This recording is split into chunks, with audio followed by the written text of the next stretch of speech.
Good evening, and thank you all for joining us tonight, and also to you online. I am Melanie Banton. I'm the Public Information Officer for Team 10. Tonight we are going to provide you an operational overview of what's going on with the Pack Trail and Fish Creek fires. We will have an operational update, and we will have a weather update. We'll also have some words from your National Forest Agency representatives and our incident commander. So before we get started, and while everybody's still finding their seats, if everybody saw that there was cards being handed out, if you have a question at any time during, just raise your hand. If you don't have a card, we'll give you one, and we'd like you to write those questions on the note cards. That way we could give them to the appropriate people and we could get them answered. We got a 1 hour time frame. We'd like to answer all your questions, so that's why we'll handle it online. Put it in the chat. We'll get a question out to our team members, and we'll get those answered. If you do not want to ask a question in public, we don't answer your question to your satisfaction, or you'd like a one-on-one conversation, we will be staying behind after that, okay? So with that, we'll roll right into operations. The blue box? Do I have to? You don't have. Okay, cool. Hello. Oh, this does work. Okay, my name's Dave Soldavini. I'm an operations section chief with California Incident Management Team 10. And I like to start these things first off with a little bit about me and then a little bit about what I do. I fought my first wildfire in 1992 in Southern Oregon. Took about 10 years of trying different things before I became a full-time professional wildland firefighter in 2001. And then in 2022, I made the decision to retire from a full-time job with the Forest Service as a firefighter and focus on these large-scale fires, or incidents, as we like to call them. And so for the last 3 years, I've spent my summers out as an operations section chief all over the western United States and Alaska. And this year, I think today is somewhere around day 76 or 77 that I've been away from home out on these fires. That's how committed I am to doing this. My position is operations section chief, and the operations section of an incident is what's, in this case, responsible for actually fighting the fire. We go out there, we scout it out, we develop what the team should look like, we order the resources to do it, and then we kind of provide them direction and organization so that the actual firefighters can go out and fight fire. It's not just me, myself, so since I'm standing here, it's not like the firefighters out there with nobody in charge. I'm part of a team. In this case, we have 3 operations section chiefs, and my role in this is to kind of provide the overall organization and direction and do a lot of the communication. So that's why I'm here tonight, to talk to you guys about what we've got going on. I know this fire's been going for quite some time. It was initially the Fish Creek, and now I'd like to talk what's going on up there on the Fish Creek fire. It's kind of difficult to point other than this map. Around the perimeter of the Fish Creek fire, things are pretty quiet and have been quiet for some time. Up in this little corner here, there's been some spotting issues where there's been a little more active fire behavior, and it's spotted out in front of itself to the northeast with the southwest wind pushing it. And we've had an engine up there that's committed to keeping an eye on that. It's not safe to put firefighters on the ground there. So we've been using aerial resources, a combination of scooper, small engine tankers, and helicopters to try and keep that in check. And if it does continue to move, it's going to get into an area where we can take direct action on it. And as soon as that happens, we have a plan in place to do that. The other place the Fish Creek has been active is down here. I'm sorry, I forget the name of the creek right now, but it has been backing into that southwest wind, and that's where a lot of the smoke has been coming for the last 4 days that I've been here. And so not an immediate concern to anybody living along the Highway 26 corridor right there. The Pack Trail fire has been much more active and has been much more of our concern. It also has been active more on the south. Down in here, there's the Purdy fire scar, which I think was 2006, if I recall. It doesn't have a lot of fuel to burn, but there are pockets between the fire's edge and that fire scar, and that's where a lot of the smoke has been coming over the last 4 or 5 days. These 2 spots in particular. That Purdy fire scar is this darker gray versus the white, and then over here is the Lava Mountain fire, and I forget if that was 2014 or 16, but I bet somebody here remembers. What was it? 16, thank you. And then there's an area in between them where we have unburned fuels. And so it's been more active in that little gap between them. It's been, you can see where this little finger has come down here. And so we've taken some action along here using the 532 road, and I forget the numbers of the ones out here, preparing this so that it creates a fire line ahead of that fire spread, because this really is one of the main areas. It is moving in that Lava Mountain fire scar, but nowhere near as fast and not as much of a concern, but we are getting that indirect piece of fire line along that southeastern corner there. And then the bulk of our firefighting resources have been focusing on an indirect piece of fire line, anchoring off of where the Fish Creek was up here, what we call drop point 45, and then doing a combination of hand and dozer line down to the 540 road, and then bringing that 540 road down towards Tyhack, where it turns off the 532 road right there, for those of you familiar with it. And so that's looked like a lot of crews getting in there, brushing out along the roads, using logging equipment to remove the fuel load and create a shaded fuel break.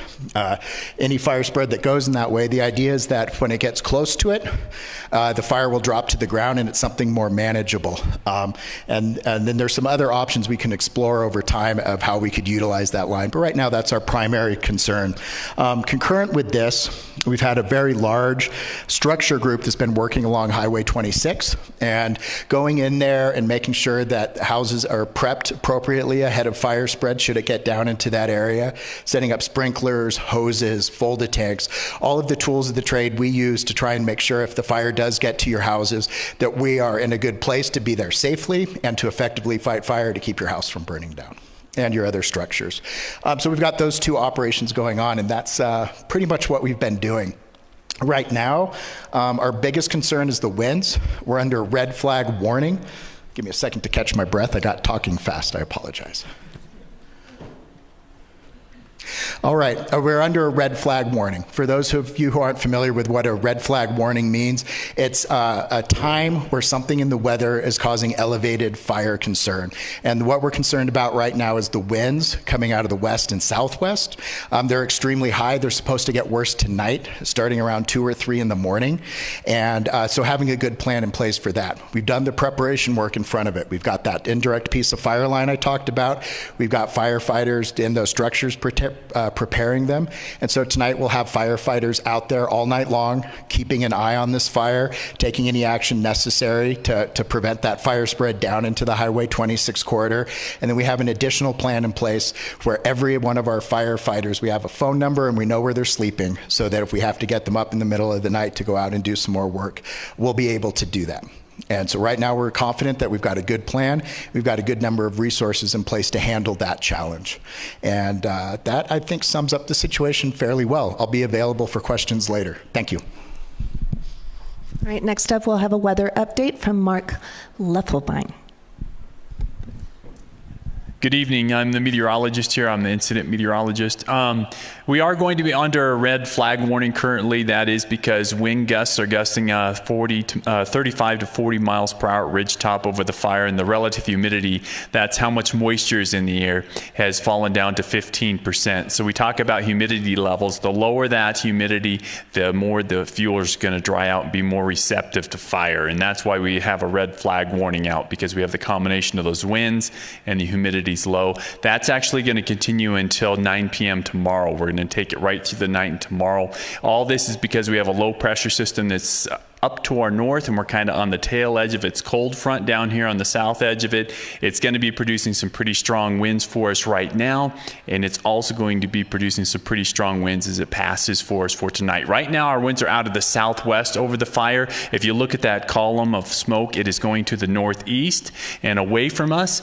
Once that front comes through about 2 o'clock this morning or tonight, it is going to push our winds more to the west. As it does that, we will see wind gusts 45 to 50 miles miles per hour. Also, what it's going to do is it's going to have what's called a pressure gradient. That's differences in pressures, and it's going to, that's what helps push the cold front.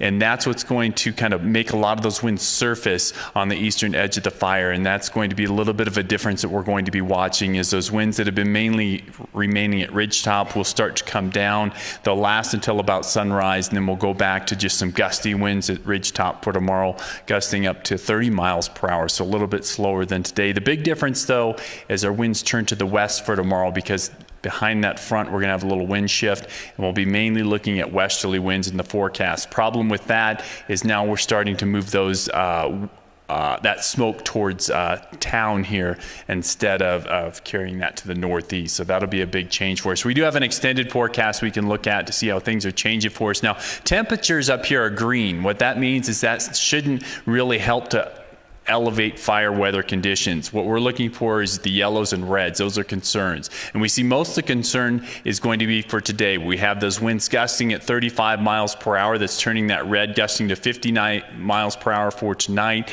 and then gusting up to 30 miles per hour for tomorrow. But after that, we start to see things taper off a little bit. Lots of yellow showing up, meaning there's still going to be some wind there, but it's not just a very strong wind. Temperatures don't get too out of hand there. They're staying around 60 degrees for the most part, and then those RHs are starting to come up above 20%, so not quite as dry either. So we're seeing those relative humidities increase, the temperatures decrease, those winds decrease, and I even put in a little bit of chance of rain there on Tuesday, just a small chance, just a 15% chance, but it's still showing us there is some moisture in the air that we might be able to use to put a little bit of rainfall on the ground. I do want to point out, though, for the most part, those winds start turning to the west and stay that direction. Like I said before, we probably saw this 2 days ago when that smoke started to come into town, or at least into the city of Du Bois, and that's going to be happening again. Once we turn those winds more westerly, we'll have to deal with a little bit more smoke. Thank you, and I'll stick around and answer any questions you might have. Thank you, Mark. And next we have words from our Bridger Teton Agency Administrator.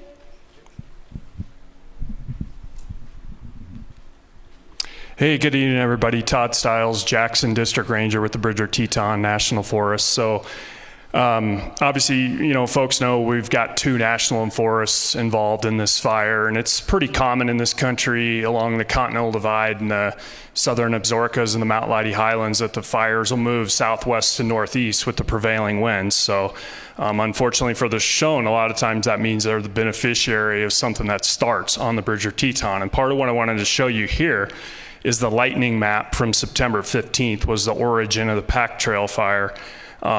We've had an awful lot of lightning this year, but just in context for right around that time frame, this is what the lightning map looked like. And that was down there kind of right in this area was kind of the origin, and what those orangish kind of red colors are the old fire history. And so you can kind of see how a lot of times they have that kind of southwest to northeast trajectory to them. And so when you look at those numbers, 38 fires total in a little bit more than a month's time, and then there were 19 in about a 2-week period around the start of the Pack Trail.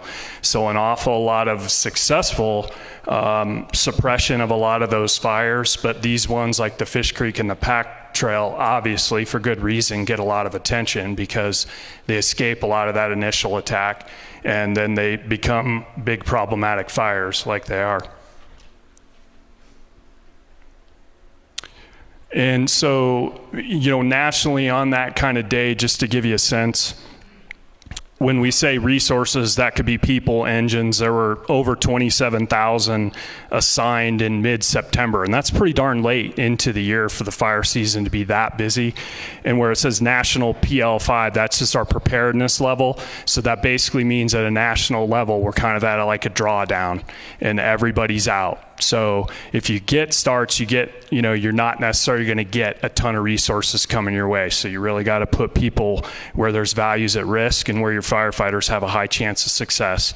And so there were 504 over those about 6 days that week of mid-September.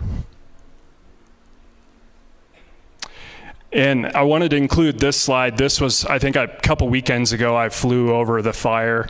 And I want to say this is up in kind of the headwaters of North Fork Spread Creek. So this one would be on the Fish Creek fire.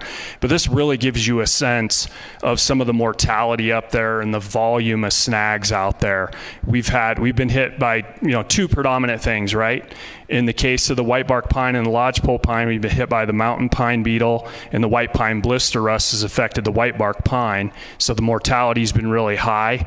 And then the other thing that's really gotten us on both sides of the Continental Divide about the last 6 to 8 years has been the spruce beetle. And that's a lot of that Engelmann spruce has died. And so think about that scene there in front of you and kind of when you get a fire in there, where you're going to be able to respond to it. It's a very real deal for firefighter safety, for us to be able to get people in the right spots. And this is, so we live in the Northern Rockies, right? And we've got lodgepole pine, subalpine fir, whitebark pine, Engelmann spruce in our mixed conifer. And it burns really hot when it burns. And a lot of times you have to pick it up in areas where either the vegetation changes in our meadows and our creek bottoms and our riparian areas, or in rock, in order to kind of safely address that. So this just gives you a sense. This was up kind of near Tripod Peak, up on the Fish Creek fire, and this is pretty darn common out there. And a lot of these fire types would burn with no kind of intervention from people, right? They often don't burn.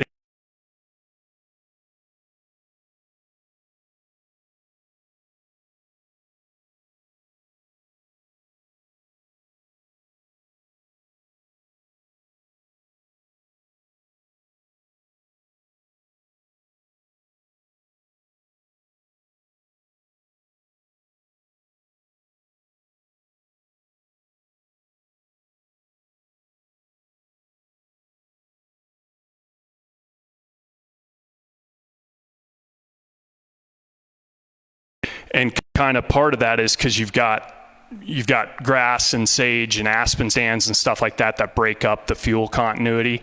And a lot of times when the conditions aren't terribly severe, the fires will kind of stop along those edges. And a lot of times those are the areas that it makes sense to try to pick them up, because the firefighters aren't in those snags and they have a lot more success working in some of those areas.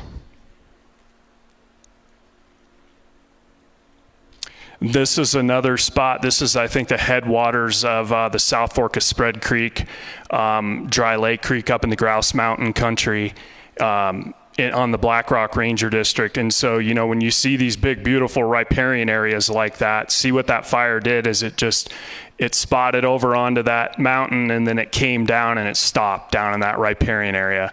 And for a lot of the Fish Creek, this is what's changing now. We'll get to this in the next picture or two. But this was serving us very well all throughout the month of August and into early September. Basically, this fire, when it hit these features, it would check itself up, and we had a lot easier time dealing with it. Just one more shot. This is kind of up in the Beauty Park, Tripod Peak. That's Tripod Peak to the right, and the origin was kind of up in that area for Fish Creek. But a little bit more of that mixed severity. This area burned a little bit more completely, but you can see there's still some stringers and stuff that did not. But look how it just kind of checked itself up in the sage grass willow. Okay, and then this was up near the origin of the Pack Trail fire, and this was when it was really, really getting going.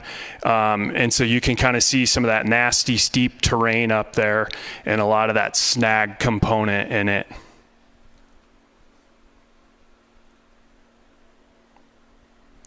Okay, and so that was kind of Pack Trail really taking off there. This would be looking south, and that's like Fireweed Creek and Game Warden Creek. And those little tents there in the bottom is an outfitter camp that we had some apparatus and some pumps on to try to protect that camp. No one was in there because that was in the closure area, and that camp's actually fared okay, but it did come across this. But to kind of give you a sense of a little bit earlier on, this kind of feature would have been exactly the kind of feature we'd try to pick a fire up on. And it was pretty darn effective early on, but what's really changed right now is all the fuels come available. So the sage, the grass, and we even literally had willows burning and the Purdy scar to the south of this pack trail. So just things really came to life. And now we're at what's called the 97 percentile energy release component. And that's just a fancy way of saying that a fire can get big in a hurry. And oddly, it's more like conditions of mid-August now. So we're not very used to this in early October. Yeah, and then this is, of course, the Wind River Corridor. So this was Sunday when it really pushed, I think it was about 10 or 11,000 acres that pushed that day with red flag winds and everything, and it's kind of hung up on the ridge. But I basically just show this. This is the last picture I had, and I know it's a bit of an ominous one, but the point that I was really trying to show with this, you guys, is just a lot of empathy for you for the fatigue we kind of all got going right now. We're believe me, we're feeling it too. The Fish Creek started back on the 16th of August, and we had a couple lulls there with weather and everything, but then wow, things really kind of came back to life in September. So we're in it, and I don't know what to say other than I'm just really appreciative we were able to get California Team 10 here to help us. We really needed them for our community, so I'm just thankful they're here. And thanks so much, everybody. Hi, I'm Jeff Von Kines, the district ranger here in Du Bois, Wind River Ranger District, and the Shoshone AA.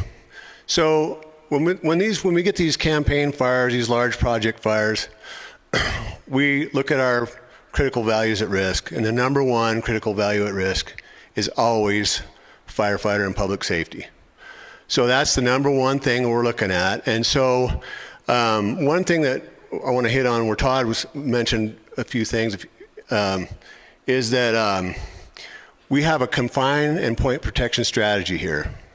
And what that means is we're trying to catch this fire where we can catch it without essentially killing our firefighters. The bottom line is we've got this issue with snags throughout both of the forests, and you folks are mountain people, you understand what snags are about and how dangerous they are. We unfortunately lose firefighters to snags almost every year. So the biggest thing that we're concerned about, number one, is firefighters, and also the public safety. So Todd talked a little bit about how we were catching them and how now all of a sudden where we were catching stuff and where we could engage these fires were meadows and sagebrush all the way up until we got this frost, which made even those available. And then when you put wind behind it, it just makes it that much more difficult. And you guys saw that on Sunday. So outside of the firefighters, the next thing we look at is also along with that is public safety. And to do that, we generally have to put in closure areas. And this is a copy of our closure area. You can see the two fires there and the purple. And so we know it's a huge disruption to folks. I mean, we've had to ask our cattlemen to move their cattle out early. We've lost some timber sales, and we've closed a bunch of hunting areas. And we understand that. I'm a hunter, and it's really unfortunate that we have to do this. But understand that when we have an issue like we had on Sunday, and you see how fast that fire is moving, that we have to figure out how to get everybody out of there. And we can't really do it. I mean, the bottom line is we can't fly. So we got to try to do a sweep and try to find everybody, and especially when they're tucked in everywhere where they're hunting, we got to try to find these people and get them out of there so they don't burn up. Because a lot of these roads, you guys know, if you're locals, a lot of these roads are one-way roads. There's only one way out. And so we close the forest, and we have evacuations, and we have to do that ahead of time, and we have to do the best we can to keep people safe. And I know that it's a disruption, but that's just what we have to do. Next slide, please. So Todd talked about weather patterns, and he talked about how fires generally move from the Bridger Teton, if they get a start over there, to the northeast and move on to the forest. So we've known this for quite a while. Our firefighters are well aware of it. And so what we have a plan in place is try to do fuels work all along that south end of the district, south of the Wind River. And and I have this map back here for later, but all of these folks are timber sales, either already in progress or in the purple. It's the next fuels project we have. And so when you look at this, so here's the Wind River corridor and people's homes right here. And so we've been looking all along here to try to these are all salvage sales essentially. And we are doing mostly snag removal in this, and then fuels work, and these were planned prescribed fires, this section here and this section up here. So we have a plan in place to continue to do our best to try to thin the forest and make a buffer between the town of DuBois and the Wind River corridor. And we're going to continue with this. I don't know how many sales there are here, probably 18 timber sales or more. I think we have 8 or 9 of them that are active right now. And so that is kind of the long-term plan, to continue to work these sales and try to thin the forest and thin these snags so that we can create buffers along the Wind River corridor and south of the highway and south of DuBois to try to slow these fires. You can see where the fire, so it doesn't always work. When you have a big wind day, you can see the fire, the pack trail fire, where it already burned up a bunch of our timber sales. And some of them burnt, basically they're a total loss. It's just black sticks out there.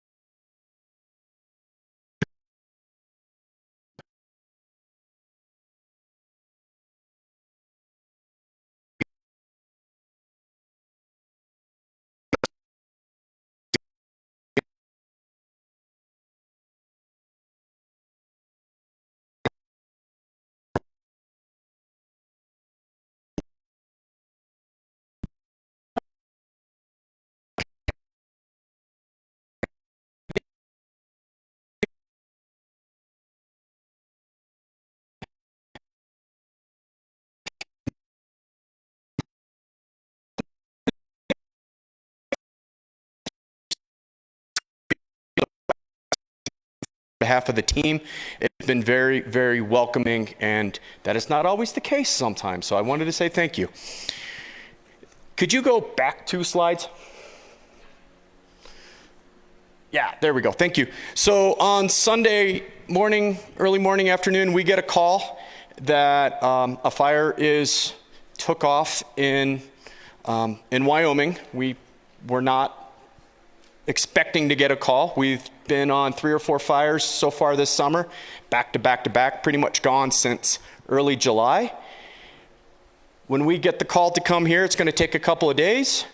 We got in briefed on Tuesday evening in here, worked with the Nevada team that was already here on trying to figure out what they had where and what was going on, and the resources that they had.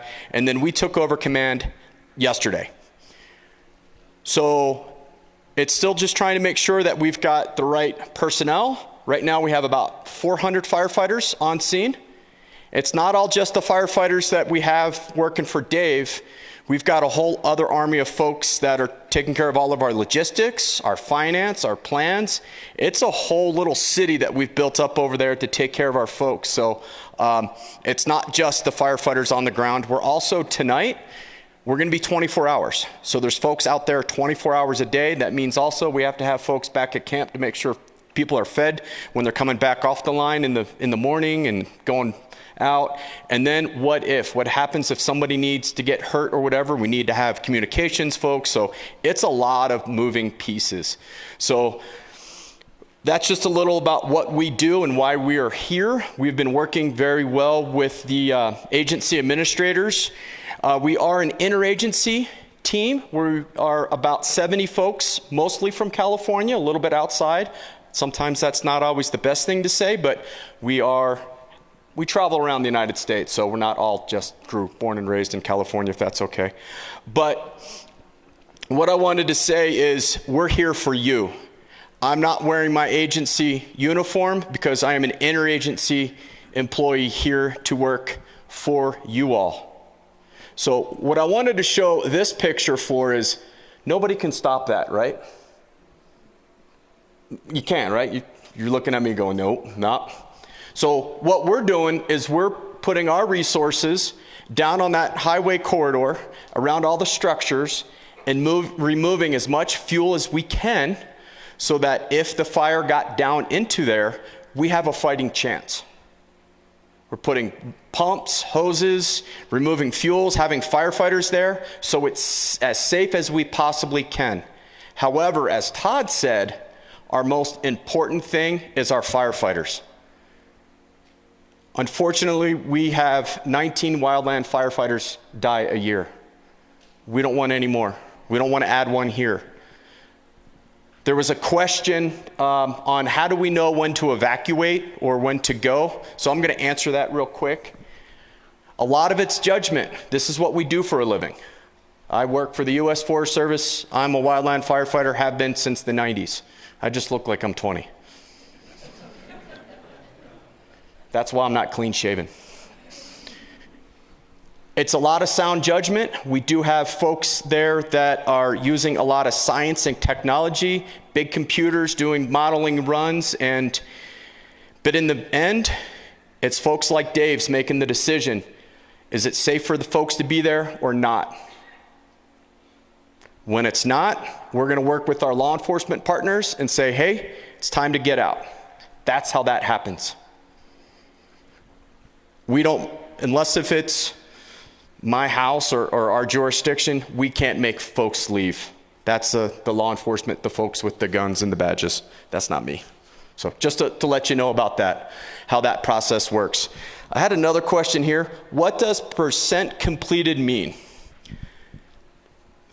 We have 4 types of management of fires. Manage for multiple objectives. If there's a fire in the middle of nowhere in the wilderness, we might just let it go and it's going to put itself out when the rains come. The next 2 is confinement or point protection. And the last one is full suppression or containment. This fire, due to the fuels conditions, the meadows, we are confining it to natural barriers and point protecting the values at risk, like the hunting camps that Jeff was talking about, or Todd was showing the picture, the homes and the structures along the highway corridor. We are protecting those locations from fire because, as we said, we can't stop that. And then full suppression. If it's a grass fire and we're putting it out, that percentage is the black line on the map. That's the percentage complete. So percentage complete on this fire has been on the Fish Creek. Did I get that right? Not bad for only 2 days. A little sleep.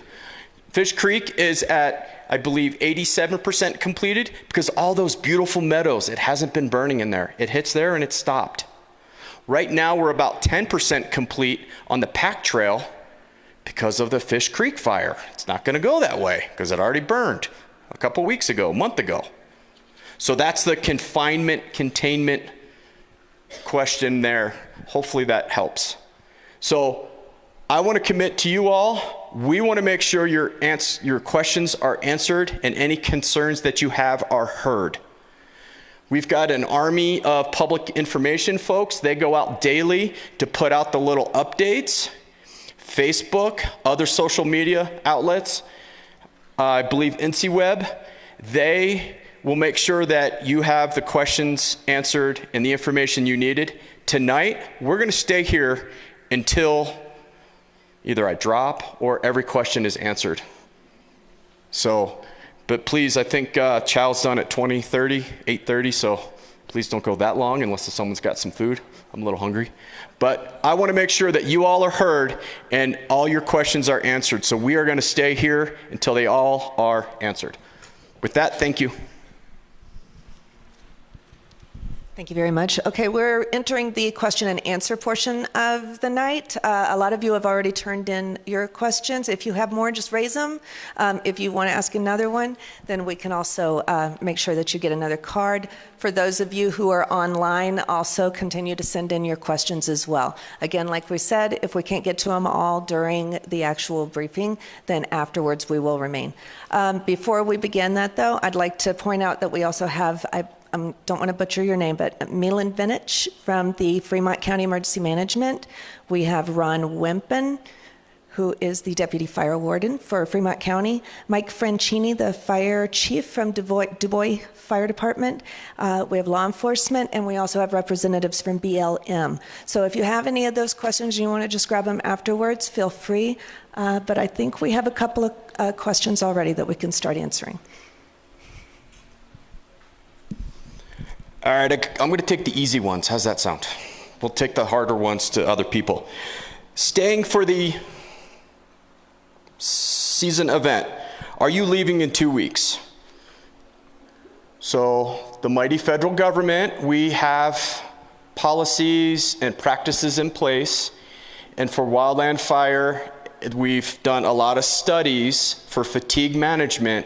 And what we do is we work for 14 days, travel home, and then we take 3 days off, and then we're back available.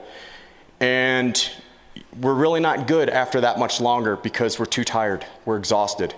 So we do need to go, and we have talked about it. We've tried to figure it out. That's actually part of my day job, but I totally get it. It can be frustrating. New folks coming in all the time.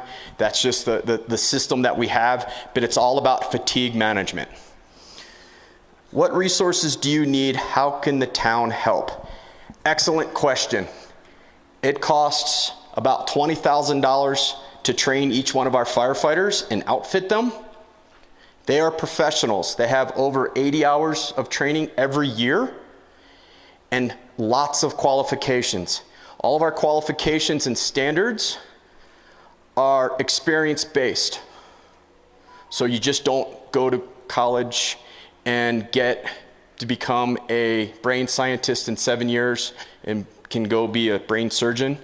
It takes 20, 30 years to do some of these jobs purely on experience with some education. So we would love the help, but we can't use volunteers because there's too many liabilities, training, and experience. But thank you for the offer. Let's see.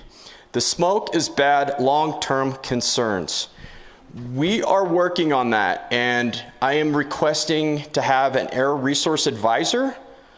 Unfortunately, it got filled, but we are a national program. That individual lives in North Carolina and cannot get here due to Hurricane Helene, so we're trying to fill it. One other thing that I wanted to mention where Todd was mentioning resources. 2 days ago, nationally, we were at preparedness level 3, which means we have adequate resources, but not totally draw down. This morning at 0730, we went to preparedness level 4. That means we have more large fires. A new large fire just started outside of Boise, so they're taking resources. So we are a national resource and trying to share resources throughout the Western United States. Should we all be on ready? Yes. There is no, with ready, set, go, you should always be on ready. Always have a go information. And if you don't feel safe at your house, go. Don't wait to be told. Honestly, if you don't feel comfortable, the only safe thing to do is you need to sometimes take care of yourself. We have 400 folks. There's 200, I believe, evacuated. There's other folks in set. If that happens again, we might not have enough folks to go knock on everybody's door if there was a city in front of that. Sometimes the best thing is always to be ready. Thank you for the easy ones. Got any tough ones for other people? Got one. Okay, so first, I'll do the shorter one first. So is the Long Creek area and Brooks Lake Lodge still safe? So they're in the evac. Brooks, as you guys probably remember, right from the get-go, it was evacuated earlier along with the Pinnacle Summer Homes, and it is again. Great structure protection work was done there by some of the previous incident management teams. And at one point, all the structure apparatus and everything was on that, all the sprinklers and everything else. But then when we were able to fire off and burn the highway corridor from Togety Pass down to the Brooks Lake Road, that kind of took the punch out of the fire up there on Fish Creek Fire. And so that a lot of that apparatus was pulled and everything. But yeah, it's in the closure, so we don't want folks in there like Jeff was saying, because some of the unpredictability, if the fire wanted to squirt through the old hardscrabble scar and get around Lava Mountain, it could come in there, right? So that's why that's part of that. And Long Creek, it's, of course it's north of the highway, but it is kind of right there, with these west-southwest push. So we're going to know more after tonight. But that area is in the closure. I think, Jeff, it goes from the due north special management area boundary, and it kind of hooks. The Long Creek Road's open Yep. So everything west of that Long Creek Road is closed right now. But I do know from talking to the incident commanders and operations that the ops folks have been in that Long Creek subdivision, looked at it and everything. I know it's north of the highway, but that's a lot of what these guys do, is they get out front and they start looking at things. Even if they're not right there, they're starting in on the strategic planning, because you got to start doing that days before you might need it. And that's one of the reasons we need these guys' help. They have a lot of experience with that kind of thing. Okay, so the next one here, it's basically asking about when the Pack Trail fire was like smaller than that 4,000 acre number, could it have been contained when it was relatively small, and that we might have had more resources on the Fish Creek fire than we needed that could have been deployed to the Pack Trail fire. So a lot of that is around the fact that the origin area on that fire is way up on a slope and a bunch of nasty snags, and there weren't a lot of values at risk right around it, but it grew fairly quickly to a substantial enough fire that once you're talking something even gets like 10 to 20 acres to 100 acres, it's a large commitment that you're going to need, and you still need to be able to put people somewhere that you can safely put them to actually fight that fire. And that one photo I showed earlier of Fireweed Creek and Game Warden Creek was really what we were planning on trying to help pick that fire up on, where we had that change in fuel type down in the riparian area where it's safer and flatter to put people. And that was still way out in the back 40, so we could pick it up there. But I will tell you, from having been on this thing since day one, that things fundamentally changed about that mid-September timeframe with this energy release component and all those fuels coming available. And the aviation resources, I can tell you, that we were using on that fire were really unsuccessful. And that was even with the scoopers and Type 1 helicopters. It's great to put a lot of water on stuff, but you have to be able to follow it up with actual line construction and firefighters. Because think about, if you kind of pour water on top of a wood stove, it's going to cool the metal down, but it's not going to put the fire out in the stove. And when you saw that picture I showed of all that jack straw and all that material in there, you really can't put people like, running chainsaws, building direct saw line in a lot of that on a slope like this. Some of the tools, you guys, that we look at when we're trying to make decisions of where to put people are the evacuation time index. So we'll know, like, is it going to take an hour if someone gets hurt, or is it going to take 6 hours to get them out? And we actually have mapping that shows us all that. In addition, we have a snag hazard mapping that shows the percent mortality. And red on your map is really bad. And a lot of this stuff up in the Mount Leidy Highlands is red, like the whole area, unless you get down to those riparian areas or in rock where you don't have all that density of snags. So it's kind of a tactical thing of being able to try to pick it up where you can in those fuels, and things really haven't taken off in this late time frame to where it just wasn't feasible to pick it up where we thought we kind of were gonna. Okay. Jeff, would you like to go next? Okay. For who? So I have a question here. It's about hunting. We were forced out of our area hunt camp. Are we able to get a refund on our license? So that's actually a question for Wyoming Game and Fish. But I do know that in most states, if a part of the unit is still open, that they don't refund your license. So that's kind of how it goes in most states. You have something?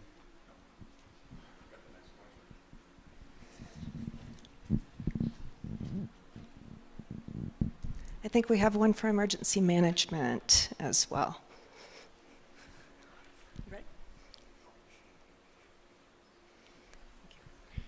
Thank you. Mylan Vinich. I'm with Fremont County Emergency Management. We have a few questions here.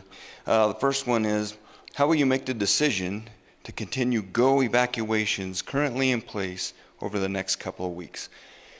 That decision, we follow recommendations by the incident commander. When they feel it's safe, then we will reduce those. They'll actually make the recommendation to reduce. After those fire lines that they talked about are completed and they feel that the fire is safe, to reduce some of those GO statuses back to maybe set, then we'll follow their recommendations and then we'll put out notifications on those.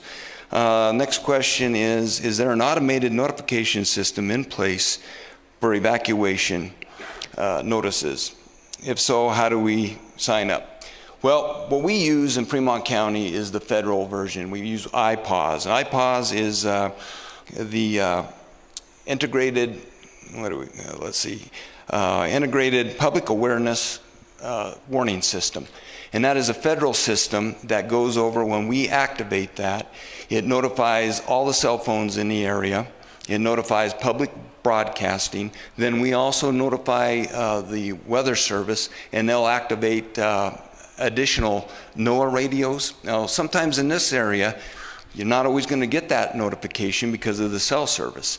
And if you're listening to the radio, you get it over the radio. Or if you monitor social media, they'll post it on some of the news networks. But NOAA radio sometimes will go, will intercept that transmission where cell phones won't. So that is what we use. And then what we also do is we complement that with Sheriff's Department and search and rescue notifications door to door. They go to those houses, they knock on the door, they let you know. And that's what we did on Sunday. As you may be aware, Sunday, conditions were really bad with the winds. It went from 3,000 acres to 11,000 acres in just a couple of hours. So we were scrambling to get these notifications out, get the deputy sheriffs out there and the search and rescue to make those notifications down that corridor. Next question is, what level is the Big Diamond Ranch in?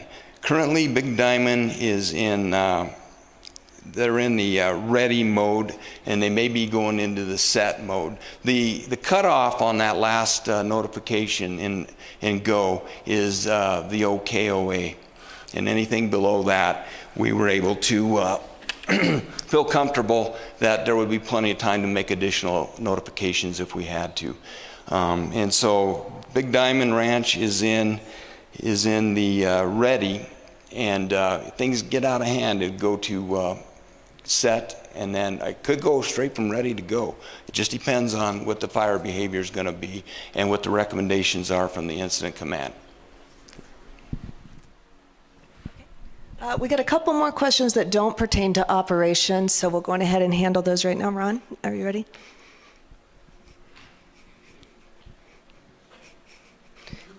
Thank you, sir. You bet.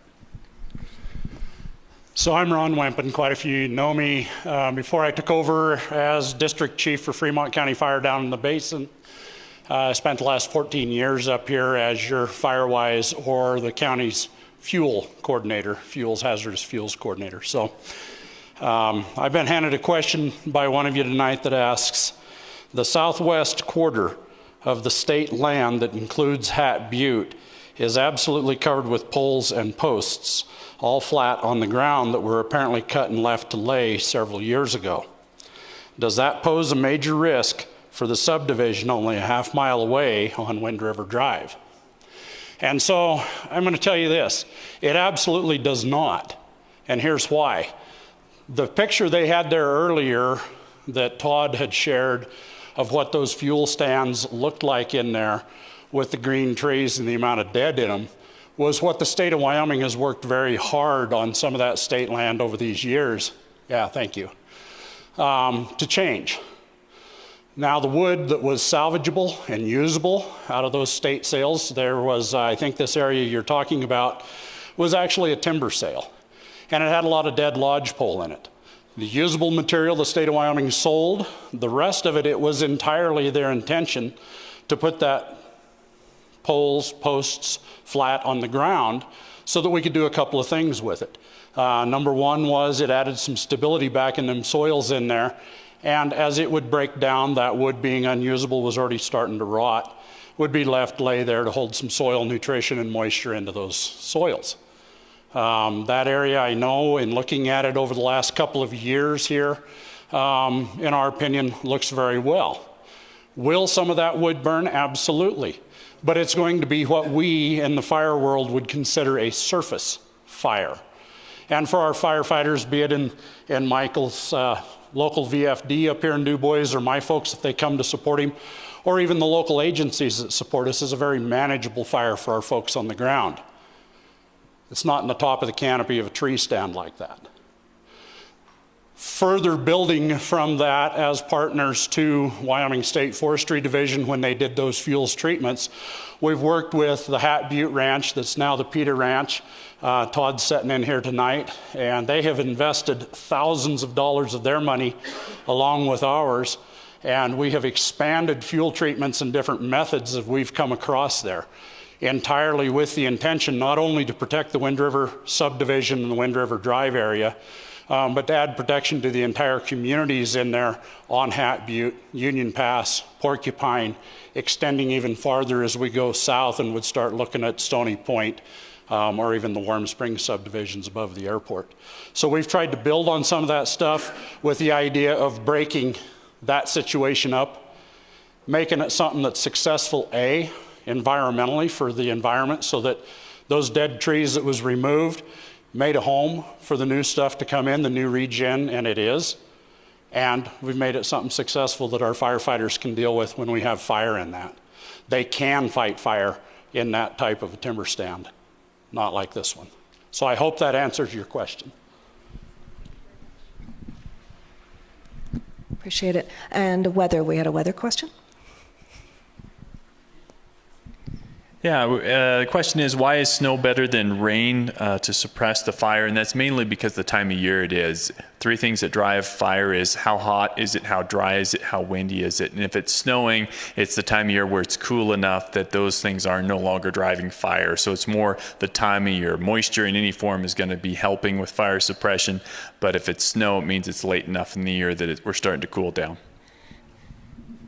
All right, we're kind of reaching the hour mark. We're not going to end the briefing, and I know that our operations person has a handful of questions that need to be answered. However, once we get through with those, if y'all want to stick around and ask more questions, that's fine. And online, once our operations has finished, if at the end of this tomorrow, anytime, you can reach out online. You can email us or text us on our daily updates. There's information on how to get in touch with public information, and we will be glad to handle any other questions that you may come up with later in the evening, or if we can't get to them right away. For those of you online, we'll stick around for the rest of you. So with that, I will hand it to you. Okay, I got a bunch of them here, and I'll do my best to answer. Some of these are a little outside of my scope. The first one is, why wasn't aerial support sent when Pack Trail was at 19 acres? And I can't speak specifically to 19 acres, but what I can talk to you about is when I first flew this fire the other day, the helicopter crew that took me up, they'd been here since it started, so I was able to get some of the story from them. And I know they were on it when it was at 4 acres, and that aerial resources were used then. They just weren't able to contain it at 4 acres with the resources and the conditions they had. So that's the best answer I can give to that question. The fire has a finger coming down Warm Springs between the old Purdy fire and the Lava Mountain fire. Is there a plan or area you plan to stop the fire before it gets to Union Pass? Yes. So when you go out into that area, the 532 road cuts through the Purdy fire scar. And when it kind of gets to that, it'd be the western side of the fire, it pulls out. There's a short tie road in there. I don't remember the number, so I don't want to misspeak, but it ties down into an older road system. We're looking at pushing a dozer out that, and then up that other road system that's older, and then we have a hand crew that's working on hand line from the end of that old road system into the Purdy fire scar, and that's where we're expecting to be able to stop fire spread to the south. And then we're also looking at other options outside of that as backup plans to that one. So that's our plan for right in there, and we are taking action on that one. Next is Pack Trail is only 10% complete. Does that mean it will be 90% bigger when complete? They didn't understand the explanation of the term. Completion is a difficult one for us to explain. So when we're suppressing a fire, full suppression, we have fire line all the way around it, right up to the edge of the fire. So that fire line, we mop up and we secure it. And when we get to a point that we feel like that fire line is going to keep that fire from spreading under, most conditions, we call it contained. And so usually we're talking about containment on a fire. A fire like this with all those trees, the threat to the firefighters, the opportunities that those meadows present, we start using the idea of completion. Our box that we build around it, how complete is that box? And so right now we're saying that 10% of that box is what we've got. And there's an additional 90% that we need to figure out what that's going to look like and put the work in there. And that's to kind of keep the fire as it moves from getting into a bigger area where we know that we can keep fire out of, and therefore we don't want fire to get, and here specifically the Highway 26 corridor. So that's what 10% means. 10% of that box is what we're looking at that we've got in place, and it does not mean that the fire is going to get 90% larger. It just means that out of our planning area, that's what we've been able to get. And I can't tell you exactly how big the fire is going to get. That would be well beyond my training and capabilities as a human being. So I wish I could answer that for you. All right.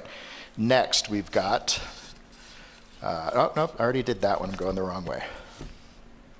Are they going to get any dozers, heavy equipment, et cetera, on the fire to suppress it? Yes.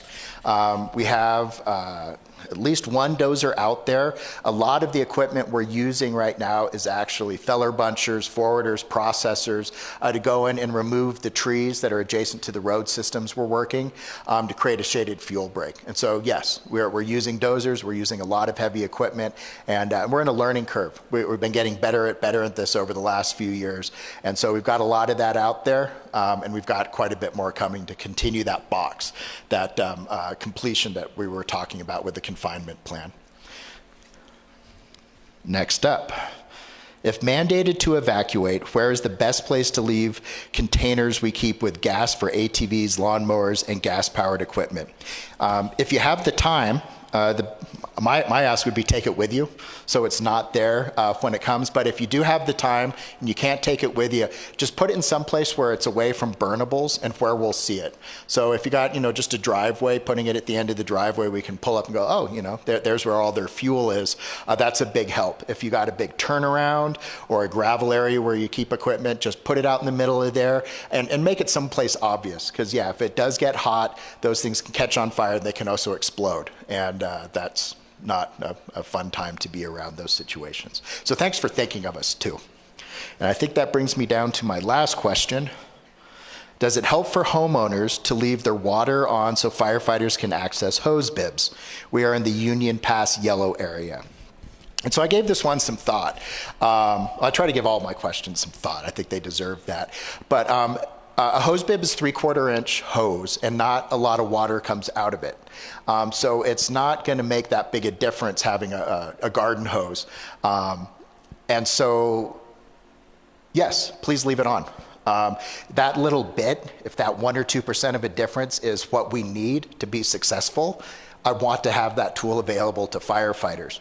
But what I would ask is if you, with your water system, if you have a holding tank that has an inch, inch and a half, 2.5 inch drain to it, or somewhere you have that kind of water service, let us know. Just leave a note on your front door saying, "Dear firefighters, you know, we have 2,000 gallon tank up the hill. There's a 2.5 inch on it, and you can drain off the bottom of it." That's a lot more water, and it's a lot more useful for us. So I hope that helps you help us, and thank you for the questions. I hope I did a good job answering them.